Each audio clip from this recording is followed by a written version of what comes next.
요나는 니느웨에 가서 하나님의 심판을 전하라는 하나님의 명령을 받았지만 패역한 니느웨에게 그런 구원의 길이 열릴지도 모를 가능성을 제시하는 일을 결코 하고 싶지 않았습니다. 그래서 그는 니느웨가 아닌 정반대 다시스로 배를 타고 도주를 했죠. 그러나 하나님이 바다에는 안 계시겠습니까? 하나님은 도망가는 요나를 추적하여 결국 그를 잡아오십니다. 물속에 던져지고 물고기 뱃속에서 3일간 참회의 시간을 갖게 되죠. 그는 물고기 뱃속에서 회개합니다. 그리고 내뱉어진 그는 하나님의 명령대로 니느웨로 돌아가게 되죠. 이게 오늘 3장의 시작입니다. 3절에 보시면 요나가 여호와의 말씀대로 일어나서 니느웨로 가니라 이렇게 말합니다. 이 3절의 시작구는 1장에 그가 보여줬던 모든 죄를 회개하고 깨끗하게 돌이킨 온전한 신앙의 회복 같은 모습을 우리에게 보여주죠. 그 말씀만 보자면 요나는 이제 완전히 새 사람이 된 것 같은 그런 느낌을 받습니다. 하나님의 첫 명령 니느웨로 가라, 그 명령을 그대로 순종했으니까요. 그러나 그는 니느웨로 가는 그 길은 사실 온전한 순종이 아니었습니다. 가기는 갔지만 제대로 간 건 아니라는 말이죠. 3절 후반부에 보시면 니느웨가 얼마나 큰 성읍인가를 보여주죠. 사흘 동안 걸을 만큼 넓고 큰 도성이었습니다. 고대 도성이 어떻게 이렇게 어마어마할 수 있는가? 아이러니하지만 대단하지만 4절에 보면 요나는 이렇게 어떻게 합니까? 하루 동안 다니며 외치는 것이 고작이었습니다. 한마디로 말해 니느웨의 한쪽 구석에서만 외치고 말았다, 이렇게 말해도 크게 틀리지 않는 것 같습니다. 이건 사역을 제대로 한 게 아니죠. 충성스러운 사역자가 아니라 마지못해서 억지로 신용만 보인 그런 사역자의 모습을 보여주고 있습니다. 그러니 3절에서 말한 여호와의 말씀대로 일어나서라는 이 말은 사실 요나에게 적합하지가 않습니다. 그는 방향만 니느웨로 갔을 뿐이지 마음과 자세는 전혀 거기로 향하고 있지 않은 존재, 억지 사역자였다 이 말입니다. 이런 사역자는 사역의 현장에서 여러분 어떻게 사역을 할까요? 오늘 요나에서 보는 것처럼 보나마나 대충의 사역을 했습니다. 사흘거리의 넓은 성읍을 그냥 하루에 대충 해치우고 말았습니다. 아무도 그의 이야기를 들으며 믿음을 가질 거라고 기대하기 힘들 만큼 대충, 그것도 자신의 마치 분풀이나 하듯이 진노를 쏟아붓는 그런 말들을 외치고 만 거죠. 그 진노도 하나님의 진노여야 하는데 하나님의 진노가 아니라 자기 진노를 막 쏟아부은 거죠. 4절에 보시면 이렇게 외칩니다. 40일이 지나면 니느웨가 무너지리라. 여러분, 이 말씀은 하나님의 말씀이잖아요. 그런데 요나는 지금 자신의 마음에 겹겹이 쌓여있는 그 불편한 심정을 농축시켜가지고 이걸 자신의 말로 쏟아내고 있습니다. 하나님은 40일이 지나면 니느웨가 무너지리라, 왜 이 말을 하게 하셨습니까? 이건 회개의 기회를 주기 위한 하나님의 메시지인데 요나는 그런 게 없습니다. 저주의 메시지로 그냥 쏟아 부어버리는 거죠. 모세가 물 타령하는 백성 때문에 화가 나서 지팡이로 반석을 2번이나 그냥 내리치는 바람에 어떻게 됐습니까? 가나안 땅에 못 들어가게 됐잖아요. 이런 엄청난 하나님의 심판을 받은 거죠. 모세로 보면 굉장히 억울할 일인 것 같습니다. 그가 나타내야 할 게 뭔데 모세가 지금 엉뚱한 걸 나타낸 거죠. 하나님은 그걸 큰 죄로 여기신다는 거죠. 그러기에 여러분, 사역자는 화가 나고 분이 일어나도 그의 사명은 하나님의 영광을 드러내는 일이지 자기의 분노를 섞어내는 자가 아니라는 사실을 오늘 성경이 우리에게 말해주는 것 같습니다. 사역자도 인간인데 여러분 어찌 화가 안 나겠습니까? 저는 모세의 이 심정을 100번 이해합니다. 아마 저 같으면 반석을 2번 치는 게 아니라 지팡이를 아마 내던져 버렸을 겁니다. 그러나 사역자는 자신을 십자가에 못 박고 그리스도가 대신 사는 존재, 그게 사역자라고 성경이 말합니다.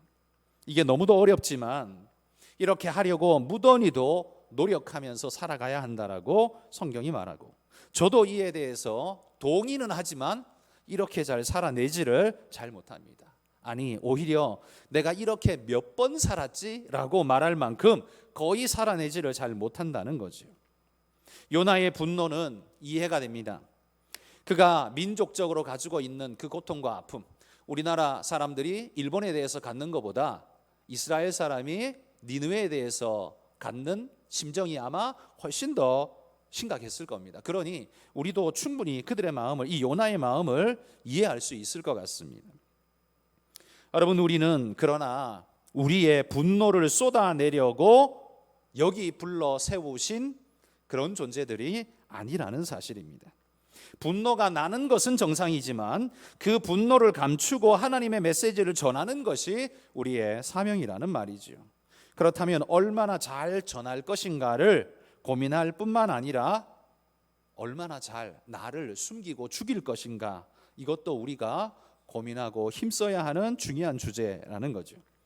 지금 요나는 사역자로서 이런 고민이 흔적이 없습니다. 그냥 자기 분노를 쏟아내고 있습니다. 40일 뒤에는 너희 다 죽었어, 뭐 이게 선포였다는 거죠. 이게 하나님이 하고자 하는 메시지는 아니죠. 자기 분노의 메시지일 뿐이었다는 겁니다. 하나님이 우리에게 명하시는 것이 여러분 때로는 내키지 않는 억지 같은 사역이 될 때도 있습니다. 이럴 때 내 감정을 고스란히 다 드러내는 것이 자기에게 정직한 게 아닙니다. 자기 감정에는 정직했을지 모르지만 사명에는 무지한 자입니다. 우리는 자기 감정을 나타내라고 여기 부름받은 것이 아니라 하나님의 명령을 수행하라고 여기 부름받은 그런 존재인 줄 믿습니다. 그러니 여러분, 한번 불편하시지만 이렇게 한번 따라해 보시겠습니까? 사역은 이해에 기초하지 않고 하나님 신뢰에 기초할 뿐이다. 네, 무슨 이야기인지 이해가 되시죠? 내가 이해되기 때문에 하나님 사역을 하고 있는 건 아니라는 말입니다. 어떤 건 이해가 되지만 어떤 건 이해가 안 됩니다. 요나도 지금 이해가 안 되잖아요. 이해가 안 되는데도 불구하고 해야 하는 게 있습니다. 그럼 그런 억지 같은 일을 도대체 어떻게 한다는 말입니까? 그건 하나님이 우리에게 뭐 돈을 주기 때문이거나 다른 게 아니라 우리가 그렇게 할 수 있는 유일한 이유는 하나님 그분에 대한 신뢰 때문입니다. 나는 그게 이해는 안 되지만 하나님께서 내게 그리고 우리에게 엉뚱하고 잘못된 것을 명령하실 리가 없다는 사실을 나는 믿습니다. 그러기에 하나님을 신뢰하기에 이해되지 않는 이 일마저도 하나님 앞에 순종하겠습니다. 이게 바로 아름다운 사역이라는 말이죠. 내 이해 수준 정도가 하나님의 뜻은 아니라는 겁니다. 어떤 것은 내 이해를 넘어섭니다. 사실 넘어서니까 그분이 하나님이시잖아요. 내 이해 속에 다 들어있으면 그분이 어디 하나님입니까? 그냥 내 친구지. 하나님은 내 이해를 월등히 넘어서기 때문에 그분은 하나님이십니다. 그러기에 우리가 그런 하나님을 믿고 신뢰한다면 내게 이해되지 않는 어떤 것도 그분을 신뢰하는 마음으로 믿음으로 달려가야 하는 것, 그게 바로 사명자고 그게 사역자라는 사실을 여러분 우리 모두가 마음에 새길 수 있으면 좋겠습니다. 오늘 이 요나를 보노라면 1장의 분노와 3장의 니느웨로 갔습니다. 그 사이에 2장이 있죠. 2장은 물고기 뱃속에 들어가서 회개하는 그런 장면이 그려져 있습니다. 그런데 이 물고기 뱃속에 회개를 지나온 요나인데도 불구하고 1장과 달라진 게 없다는 겁니다. 달라진 건 니느웨로 다시스로 가지 않고 니느웨로 왔다라는 사실 외에는 똑같다는 거예요. 1장이나 3장이나 그의 태도, 그의 자세는 똑같습니다. 단지 다시스가 아니라 니느웨라는 이 지구적 위치, 그 위치만 달라졌을 뿐이지 그의 마음 자세, 그의 태도, 그의 반응, 하나님 사역에 임하는 자세 다 똑같습니다. 자, 그러면 우리는 이런 질문이 들죠. 2장에서 그는 도대체 무슨 기도를 한 거야? 우리는 2장을 요나의 회개 기도라고 말하잖아요. 그런데 태도가 하나도 안 바뀌었다면 그러면 도대체 2장에서 무슨 기도를 한 거야? 이게 회개 기도가 맞나? 우리가 알기로 회개는 돌이킴인데 그는 방향, 육체적인 방향만 돌이켰지 심정적 방향은 하나도 돌이키지 않았으니 2장에서의 회개 기도는 도대체 무엇인가 라는 겁니다. 여러분 2장의 기도를 한번 유심히 한번 살펴보십시오. 2장의 기도의 특징이 있습니다. 그게 뭔고 하니 2장의 등장인물은 하나님입니다. 그죠? 하나님이 나와요. 그리고 자신이 나옵니다. 그리고 하나님의 위대하신, 하나님의 어미한 크고 위대하신 분이라는 하나님을 향한 고백이 나옵니다. 그리고 자신의 작고 보잘것없음도 고백합니다. 하나님에 대한 고백, 자기에 대한 고백은 남아있죠? 살아있습니다. 이건 신앙의 고백이라고 말할 수 있는 부분이죠. 회개기도라기보다는 그냥 신앙의 고백이다 이렇게 말하는 게 옳을 것 같습니다.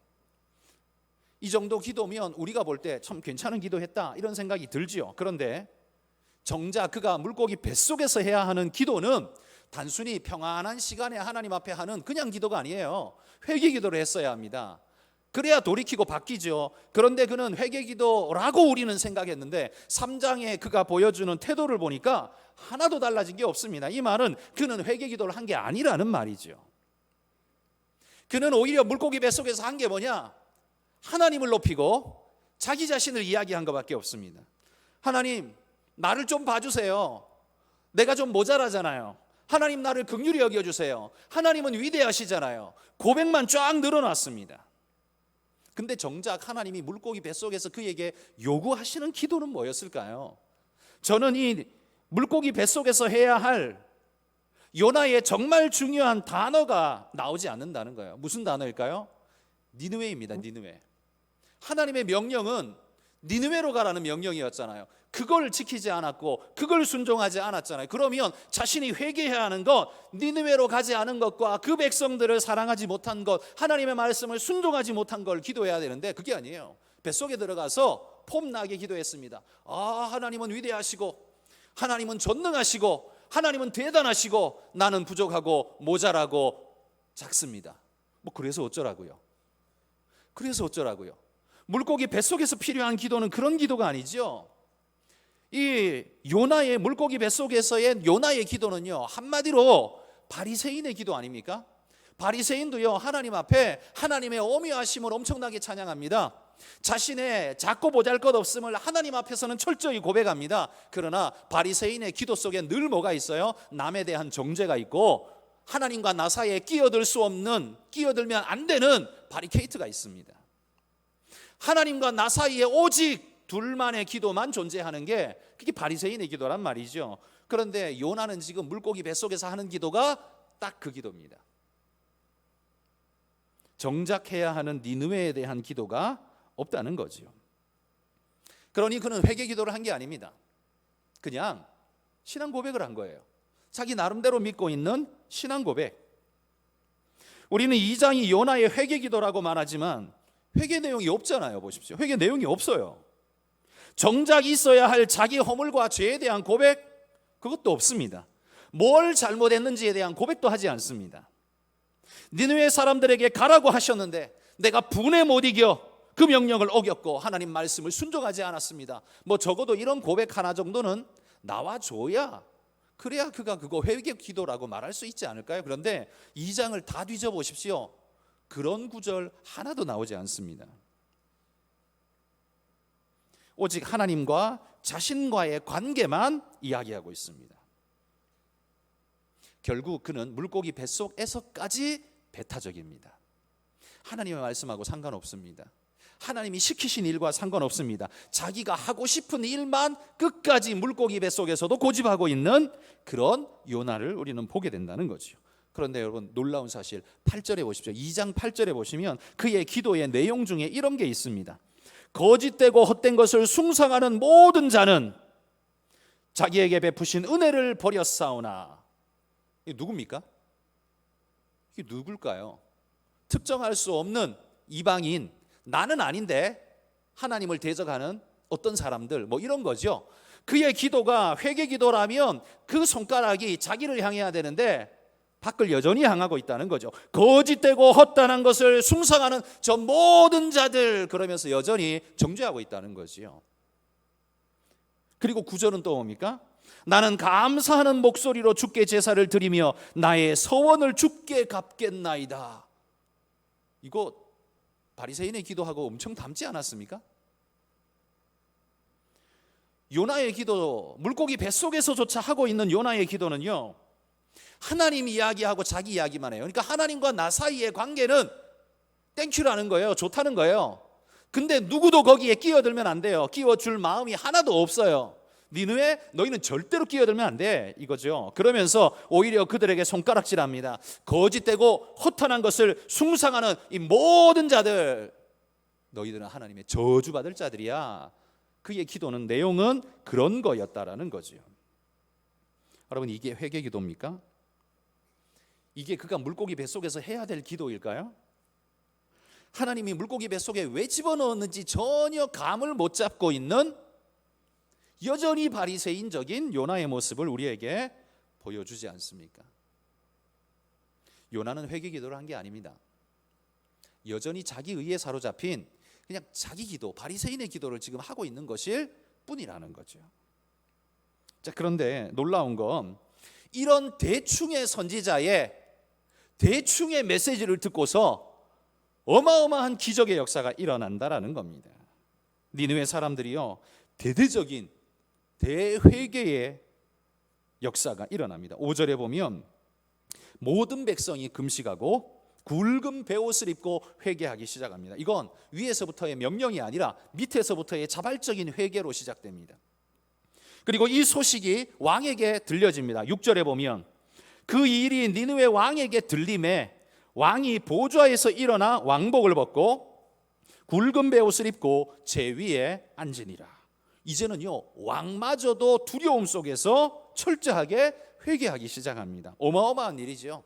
밑에서부터 회개가 위로 올라오는데 왕까지 올라갑니다. 7절에 보면 니느웨의 짐승까지도 회개에 동참합니다. 8절에 보면 왕이 적극적인 삶의 변화를 자기 백성에게 촉구합니다. 그리고 9절에는 하나님의 긍휼을 의지하자라고 말합니다. 여러분, 이거 어마어마한 회개의 모습 아닙니까? 정작 이런 회개의 모습이 요나에게서 나와야 되는데 그게 아니라 요나가 정죄하는 니느웨 사람들에게서 그것도 선포 같지도 않던 선포, 회개의 촉구 같지도 않은 그 촉구를 듣고 분풀이 같은 이야기를 듣고 니느웨 사람들이 뒤집어졌다는 겁니다. 어마어마한 일이죠, 여러분. 여러분, 이 모습이야말로 1장에 하나님이 요나를 보내실 때 기대하고 있었던 모습이 아니겠습니까? 이런 변화, 나는 이걸 원한다. 그러면서 지금 요나를 보내려고 하나님이 부르시지 않았습니까?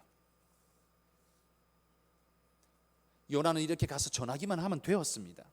지금 분노에 가득 차서 말해도요, 이런 기적의 역사가 일어나는데 제대로 된 마음으로 했으면 또 얼마나 더 큰 역사가 일어났을까요? 그런데 요나는 자기 분노에 못 이겨서 그들은 심판받아야 한다라고 정죄하면서 하나님의 구원의 길을 가로막으려고 하는 것처럼 분노 섞어서 쏟아냈습니다. 그런데 놀라운 건 그런 말을 듣고서도 니느웨 사람들이 대대적인 회개를 했다라는 겁니다. 아마 이 모습을 보고 요나는 진짜 깜짝 놀랐을 겁니다. 이럴 줄은 몰랐을 겁니다. 역사가들은 바로 이때 이 당시에 니느웨의 기근, 역병, 반란, 일식 이런 일들이 겹겹이 일어나고 있었다라고 이야기를 해줍니다. 그러니까 요나의 메시지 하나로만 이런 엄청난 일이 일어난 게 아니라요, 기근, 역병, 반란, 일식, 두려움의 일들이 그 안에 연달아서 일어나고 있어서 니느웨 사람들의 마음이 두려움과 공포에 이미 사로잡혀 있었는데 그때 마침 요나가 이런 멸망의 선포를 했다는 거지요. 여러분, 그건 뭡니까? 그런 시기와 요나의 선포가 우연하게 맞아떨어졌기 때문에 이 일이 된 겁니까? 아마 세상 사람들은 이렇게 말하겠죠. 우연히 요나 때문이 아니라 사건 때문에 이런 일이 벌어졌다, 아마 이렇게 말할 겁니다. 그러나 여러분, 하나님은 요나를 보내시기 전에 이미 니느웨에서 자연을 통해서 다른 사람들을 통해서 사전 작업을 이미 해 놓으셨다는 사실을 우리가 알 수 있는 거죠. 그러니까 요나는 하나님 명령대로 가서 전하기만 하면 됐습니다. 근데 그게 하기 싫어서 그냥 발버둥을 계속 쳤는데 하나님은 여전히 당신의 사역을 쭉 해놓고 계셨다는 거죠. 물고기 뱃속에 3일 동안 있는 3일이 지연되기는 했지만 그것과 상관없이 하나님은 당신의 하실 일을 꾸준히 여전히 하고 계셨다는 겁니다. 그건 그가 돌아올 것을 알고 계셨다는 것이고, 그를 돌이킬 거라고, 돌이키게 하겠다고 하나님의 의지가 작동했다라는 소리겠지요. 요나는 가서 전하기만 하면 그들의 심령이 와르르 무너지도록 하나님이 사전 작업을 다 해놓으셨다는 말입니다. 자, 그러자 그들이 이렇게 회개합니다. 그러자 하나님은 어떻게 하십니까? 10절에 보시면 재앙을 내리지 아니하시니라 이렇게 말합니다. 재앙을 물리셨습니다. 니느웨 백성들이 회개하자 기다렸다는 듯이 재앙을 물리셨습니다. 여러분, 여기 재앙이라고 말하는 이건 보편적으로 우리가 하나님의 심판이라는 단어를 자주 쓰죠. 하나님께서 당신의 심판을 거두셨다는 말입니다. 그런데 이 심판은요, 지옥 형벌을 말하는 게 아닙니다. 이 땅에서의 회개의 채찍, 하나님이 회개하라고 때리시는 회초리, 바로 그걸 말하는 거죠. 그러니까 니느웨 사람들이 회개했다는 이 말이 이제 니느웨 사람들은 영원한 천국으로 가게 되었다, 이 말이 아닙니다. 천국 갈 수 있는 티켓을 얻었다, 이 말을 하는 게 아닙니다. 단지 그 시대 그때에 계획하신 하나님의 심판을 모면할 수 있는 은혜를 얻었다는 거죠. 여러분, 성경이 구원이라는 단어를 쓸 때 우리는 이 구원에 늘 두 가지 의미가 있는 걸 알아야 합니다. 하나는 우리가 생각하는 것 같은 천국의 구원, 우리 죄를 씻음받고 영원한 천국으로 가는 구원, 이게 궁극적 구원이죠. 이 구원이 있고요. 또 하나는 성경이 구약이나 특별히 구약에서 많이 쓰는 구원이라는 단어를 할 때 그건 이 땅에서의 어려움에서 건짐받는 일, 그걸 성경은 구원이라는 단어를 씁니다. 현실적으로 보자면 위기 탈출, 이렇게 말할 수 있겠죠. 영혼 구원과는 좀 차이가 있는 무관한 말입니다. 그러므로 성경을 읽으실 때 여러분들이 구원이라는 단어가 나오면 이 둘 중에 무엇인가를 잘 새기셔야 합니다. 특별히나 구원은 구약에서는요, 이것이 위기 상황을 이겨내는, 모면케 하는 하나님의 도움의 손길, 그렇게 쓰일 때가 훨씬 더 많습니다. 구원이 이렇게 두 종류이기 때문에 여러분, 심판도 두 종류가 있습니다. 1차 심판은 뭐냐 하면 잘못되고 거짓된 우리의 삶의 태도에 대한 하나님의 진노의 심판. 이건 현실적으로 우리에게 이 땅에서 주어지는 겁니다. 이건 신자이든 불신자이든 상관없이 내리시는 하나님의 심판입니다. 그리스도인은 심판이 없다. 여러분, 그건 1차 심판을 말하는 게 아니고 영원한 심판에 대한 것일 뿐이고요. 1차 심판, 이 땅에서의 심판은 그리스도인에게도 불신자에게도 똑같이 주어집니다. 왜냐하면 그건 심판이란 이름을 하고 있지만 사실 그건 회초리거든요. 회초리는 죽으라고 때리는 게 아니죠. 돌이키라고 때리는 부모의 사랑에 매지 않습니까? 그러니까 이 1차 심판이라는 건 우리의 잘못된 행실과 태도, 삶의 자세를 바꾸라고 하나님이 우리의 삶에 던지시는 하나님의 회초리라는 거죠. 그러기에 이건 신자이든 불신자이든 상관없이 주어지게 됩니다. 회초리 맞았다고 해서 여러분 구원이 없어지는 것 아닙니다. 내가 좀 잘못해서 하나님 앞에 회초리 맞았다고 해서 지옥 가는 거 아니에요. 1차 심판은 영원한 구원하고 상관이 없이 이 땅에 우리 삶의 태도를 바꾸라고, 삶의 자세를 바꾸라고 주시는 하나님의 회초리일 뿐입니다. 그러니까 내 삶의 어려움 임할 때 그리스도인들이 늘 하나님을 불평하고 원망하죠. 내게 왜 이런 일을 주십니까? 내가 얼마나 하나님께 열심히 했고 교회도 빠지지 않고 예배도 잘 드렸는데 나한테 이런 일을 주십니까? 이렇게 우리는 이야기를 하지만 여러분, 이건 어리석은 어린애 같은 생각일 뿐입니다. 이건 우리를 죽음으로 내모는 심판이 아니라 우리가 깨달아야 할 것, 돌이켜야 할 것이 있기에 하나님이 우리를 부르시는 징계라는 거지요. 이것이 첫 번째 심판이고요. 두 번째 심판은 우리가 일반적으로 생각하는 진짜 심판이죠. 영원한 심판입니다. 우리가 백보자 앞에서 받게 되는 돌이킬 수 없는 영원한 마지막 최후의 심판, 그게 2차 심판이죠. 자, 그러면 여기 니느웨 사람들에게 심판을 내리겠다라고 했다가 돌이키신 이 심판은 어떤 것이겠습니까? 이건 영원 심판이 아니고 1차적인 심판이라는 겁니다. 영원 심판은 아직 보류입니다. 그들이 하나님 앞에 설 때, 육신의 죽음으로 하나님 앞에 설 때 그들이 받게 될 겁니다. 그러나 육신의 생명이 살아있는 동안 받게 되는 그 심판은 1차 심판입니다.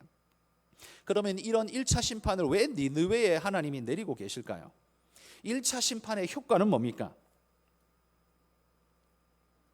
1차 심판의 효과는 2차 심판이 있을 것을 기억하고 심판자가 있다는 걸 기억하고 자신의 삶을 돌이켜 그분 앞에 바르게 서라는 하나님의 경종의 메시지입니다. 지금 여기서 받는 심판을 받으며 그는 마음에 생각하겠죠? 하나님이 진짜 살아계시구나. 내가 이렇게 잘못하면 이런 일을 당하는구나. 그러면서 생각하기를 내가 죽어 하나님 앞에 서게 될 때 최종적인 심판을 받겠구나. 그때는 돌이킬 수도 없겠구나. 그런 생각을 하게 하는 요소, 그게 1차 심판의 특징이라는 거죠. 1차 심판을 주는 것은 그건 진노 때문이 아니라 어찌 보면 사랑 때문에 주시는 거죠. 돌이켜 깨달으라는 것이고 마지막 때가 있음을 기억하라는 것이고 그래서 우리로 하여금 바르게 서라고 말씀하시는 겁니다. 1차 심판은 마치 수능 보기 전에 우리 자녀들이 다달이 보는 모의고사 같은 것과 비슷하지 않나 이런 생각이 듭니다. 그래서 1차 심판을 받는 자들은 반드시 기억해야 합니다. 영원한 심판이 기다리고 있다는 것. 심판이 여기서 끝나는 게 아니라는 것. 심판을 내리시는 그분이 살아계시기에 우리의 삶 전체를 종합하시면서 심판할 거라는 것 기억하라는 겁니다. 그게 1차 심판이 가지고 있는 의미이겠죠. 그러나 이 1차 심판에 돌이킨 자는 심판이 아니라 축복으로 바뀌게 되고요. 이런 심판이 주어질 때 1차 심판이 주어질 때 무지하게 눈을 가려버리는 자는 영원한 심판으로 이어질 수밖에 없는 것입니다. 그러기에 지금 니느웨에 하나님께서 선포하신 40일이 지나면 니느웨가 무너지리라, 이 심판은 영원한 심판이 아니라 1차 심판으로 그들에게 던지는 하나님의 자비의 선물이었습니다. 그러면 요나는 어떤 마음으로 가서 이 일을 해야 합니까? 바로 그 자비의 마음을 가지고 가서 그 백성에게 선포해야 합니다. 결과는 주님께 맡기고 자기가 해야 할 사명은 그거였습니다. 그런데 그에게는 자비의 마음도 없고 하나님에 대한 생각도 제대로 구축되지 못하고 자기 죄에 대한 회개도 없고 완전히 낙제점의 선지자일 뿐이었습니다. 결국 요나서를 보십시오. 요나서를 보면 요나는 이방인에 대한 적이, 불신자들에 대한 적개심이 가득하지만 정작 요나서를 읽어보면 불신자라고 말하는 그들이 하나님 앞에서 얼마나 예민하게 반응하고 있는가를 볼 수 있습니다. 풍랑이는 바다 위에서는 어땠습니까? 선원들이 더 예민했습니다. 야, 지금이 잘 때냐? 일어나 깨서 기도해라. 요나는 자는데 그 이방인들은 깨워 기도하게 만듭니다. 그리고 나 때문이다, 나를 바다에 쳐넣어라. 그럴 때에 요나는 니느웨 사람을 절대로 용서할 수 없다라고 말하면서 죽음으로 내몰아야 한다라고 했는데 정작 그 풍랑 위에 있었던 이방인 선원들은 뭐 했습니까? 제비 뽑아서 요나 때문이라는 걸 알면서도 바다에 당장 쳐넣지 않습니다. 힘을 다해서 살려보려고 애를 씁니다. 그러다가 결국 어쩔 수 없으니까 마지막에 어쩔 수 없어서 요나를 바다에 던졌죠. 요나보다 훨씬 덕스러운 존재가 이방인들입니다. 요나는 하나님의 메시지 물고기 뱃속까지 들어갔다 와도 회개할 줄 모르는데 니느웨 사람들은 그 불량한 선지자의 한마디 외침에도 완전히 왕에서부터 짐승까지 전부 다 회개하고 돌이키는 어마어마한 역사를 보여주고 있습니다. 이 요나서를 읽고 있노라면 누가 선민이야? 누가 하나님의 백성이야? 이런 질문이 오히려 듭니다. 믿는다고 말하는 자들의 가증스럽고 죄된 모습과 믿지 않는 자들의 오히려 덕스러운 모습이 오히려 더 대비를 이루고 있는 것 같은 말씀이 요나서입니다. 여러분, 우리의 모습이 오늘 이 시대에 혹시 요나는 아닐까 두려운 마음으로 우리 자신을 돌아보길 바랍니다. 우리는 늘 하나님 앞에 멋진 기도를 드리면서 아무도 그 사이에 끼어들 수 없다고 바리케이트를 딱 치고 그리고는 손가락질하면서 거짓되고 허탄한 것을 숭상하는 저런 놈들은, 그러면서 정죄의 칼날을 여전히 날리며 하나님이 정신 차리라고 물고기 뱃속까지 집어넣어도 정신 못 차리고 여전히 바리새인의 기도만 드리고 있는, 여러분 혹시 그게 나 아닌가라는 질문입니다. 그게 나 아니냐라는 겁니다. 그러니까 요나서는 4장 끝날 때까지 요나는 돌이킨 게 아니죠. 하나님의 뜻만 전했을 뿐이지 여전히 요나는 1장의 요나나 4장의 요나가 똑같습니다. 제정신 아닌 선지자, 회개할 줄 모르는 선지자, 하나님의 마음을 알지 못하는 선지자. 오늘 이 시대를 살고 있는 우리는 어떤 선지자의 모습으로 이 땅을 삽니까? 예배 잘 드리기 때문에 큰 소리 칠만 합니까? 우리는 그래도 헌금 좀 하고 봉사 좀 하기 때문에 큰 소리 치고 너희들하고는 달라, 그렇게 말할 만 합니까? 오히려 믿는다고 말하는 우리보다 믿지 않는 세상 사람들이 훨씬 더 덕스럽지는 않습니까? 요나서를 보면서 우리는 우리 자신을 깊이 돌아보며 거울로 삼아서 우리 자신을 깊이 돌아볼 수 있기를 소망합니다. 여전히 물고기 뱃속에 들어가서까지 회개할 줄 모르는 나, 요나. 하나님의 명령은 겉절이로 껍데기로만 하고 여전히 자기 의호에 사로잡혀서 큰소리 빵빵 치고 있는 이 요나. 여러분, 이런 요나 어디에 쓸 수 있을까요? 이런 요나를 도대체 어디에 써먹을 수 있을까요? 그래도 쓰고 계시는 하나님이 놀라울 뿐입니다. 오늘 하나님의 은혜에 의지해서 하나님, 이런 요나 같은 나의 모습을 불쌍히 여겨주시고 뒤바꿔 주시고 하나님이 쓰실 만한 아름다운 모습으로 다시 빚어달라고 여러분 그렇게 기도하시고, 세상 앞에 부끄럽지 않은 모습으로 설 수 있을 만한 그런 연단된, 훈련된 하나님의 메시지에 아주 민감하게 반응할 줄 아는 그런 믿음의 귀한 일꾼들이 다 되시기를 소망합니다. 이런 우리를 여전히 사랑하고 계시는 그런 좋으신 하나님을 마음속에 믿고 감사하면서 기도하시기를 바랍니다.